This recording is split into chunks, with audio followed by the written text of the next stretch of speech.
everybody.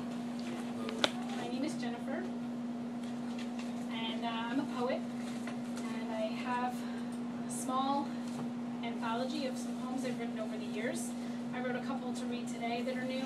Can everyone hear me back there? Louder. Louder. Okay, is that good? Yeah. Okay. And that's it. I don't know what else to say.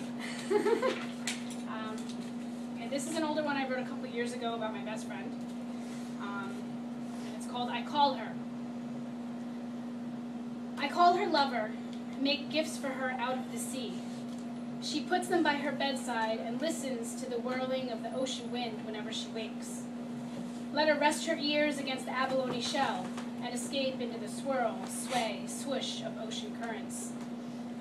Her hair reminds me of curtains underground, the sound of a thunderous train, the strands like crushed crow feathers in the autumn rain, purple dye in the pavement puddles. She is naked underneath the blanket. In the morning hours of her lovely breast breathing, and before she leaves, I will put my hand on her quiet face like fallen leaves.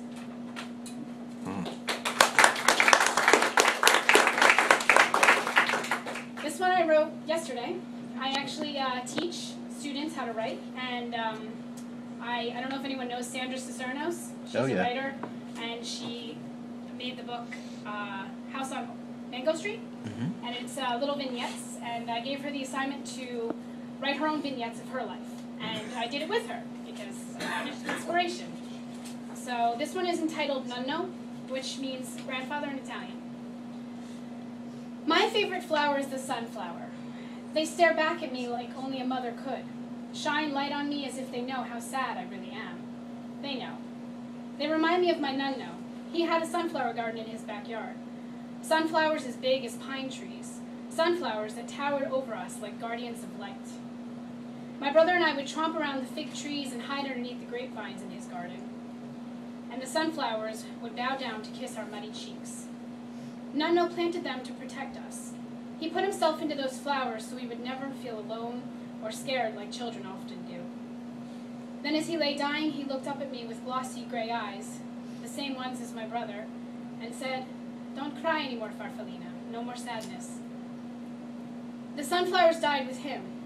No one tended to them like he could, the way he did with us. And now I surround myself with sunflowers, a vase on the table, a photo on my mirror, a memory that repeats like a song, to protect against my sadness, to tower over my tears like a yellow umbrella.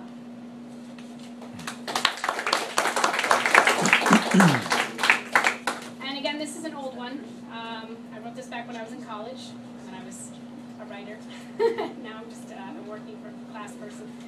And it's entitled Mother Maiden Crow. The morning mirror reflects your changing age, Mother. Lines cracked across your face like war wounds and silhouettes that sink within the cave of your tired eyes. The sun no longer deceives you when it greets your skin.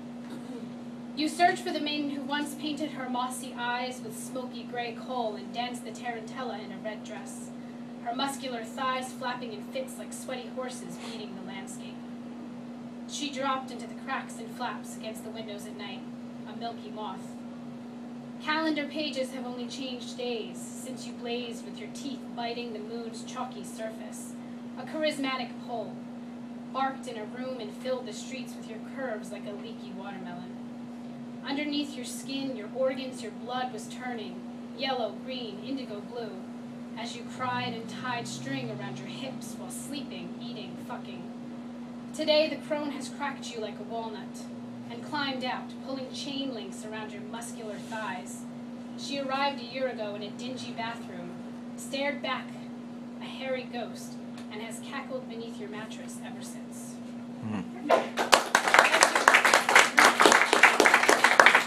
Thank you. Bless you. And I wrote this one this morning, actually. This poetry reading has inspired me to once again write, which is wonderful. I've had a black period for 2 years, so hopefully it's okay. Okay, this one is entitled Water Meets Blood Needs Water.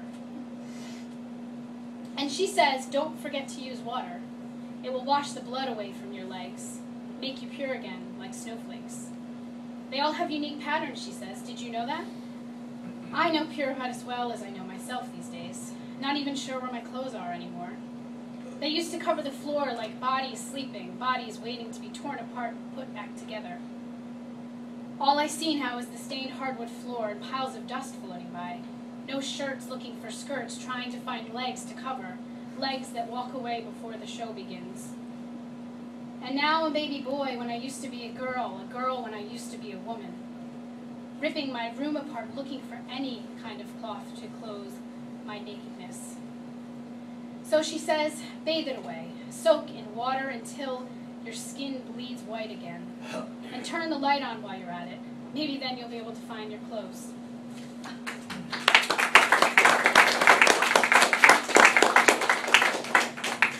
Okay, and this one is, again, from college, and it's the only poem I have won an award for as an adult, so I'm proud of it. Even though I read it now as an adult, and I'm like, I gotta change this, I gotta change that, and you know, you always feel like changing things when you're an artist. It's entitled Earthen Aria. The crows surround my body like a halo. Underneath their flight, I am a statue of January hay, frozen in rows of oatmeal-hued flesh. They assemble in a prayer circle over my silent effigy, awaiting the mother moon to come out and cry over tomorrow. I listen to their crude cawing as they soar through the bleak trees, their opera an extension of my mute mouth in the world of words. I watch their bodies, each one a blurry ink spot staining the gray winter sky. I beseech them to crawl into my ears with their ugly voices like fallen angels. But the earth has other plans, and sows my body to the dank earth like a rotten tree.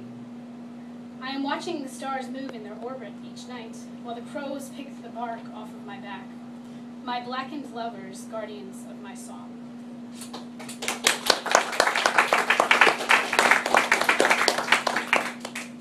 Okay, this one I wrote today. It's called In This Space. It's a short little bebop poem about a woman. As I get closer to her, the sweet smell of cinnamon drifts from the tip of her lips. I want to move even closer, crowding her space, to be engulfed in the sweet smell of cinnamon that drifts from the tips of her lips. And my last poem is a couple years ago, and it's called Her Relativity. When my skin is sour milk and sags against the waning moon sky, your body is a dress I slip into. When my lover man forgets my face and the mirror is a crowded landscape, the phone becomes a home for your voice. When my body is a burning bush, you arrive and slide beneath the slit of my bedroom door. Thrust your thorny hands down and kiss my eyelids, my lips, my skin, so salty, sweet, hungry. I am a beggar child buried beneath your burnt almond eyes, my copper breath warming your ivory neck. We are tangled within the rug of our hair, sinking into each other, one musky, sweaty, dark womb.